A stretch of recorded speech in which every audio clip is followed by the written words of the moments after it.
नमस्कार, मी पूजा डोरे। आज आम्हाला 3 किलोच्या रबडी फ्लेवर केकची ऑर्डर आली आहे आणि हा केक बर्थडे गर्लसाठी आहे।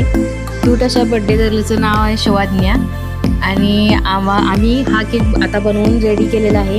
हा केकचा सेटअप आम्हाला आता तिथे जाऊन लावायचा आहे। सुंदर असं डेकोरेशन करून थीम केक हा आम्ही बनवलेला आहे। हा केक आता रेडी झाला आहे। केकचा लुक बघून तिच्या मम्मी पप्पाने खूप छान वाटलं आणि त्याने आम्हाला सांगितलं की तुम्ही केकचा छान लुक असा बनवलेला आहे आणि आवडला आहे। आम्हाला सगळ्यांना हा केक आवडला आहे। असाच सुंदर केक तुम्हालाही हवा असेल, तुम्हाला कोणत्याही फ्लेवरमध्ये बनवून दिला जाईल। तुम्हालाही हा केक कसा वाटला नक्की कमेंट करून सांगा। असाच थीम केक जर तुम्हालाही हवा असेल तर आमच्या पूजा बेकरीला भेट द्या आणि आमच्या इंस्टाग्राम चॅनलला फॉलो करा। धन्यवाद।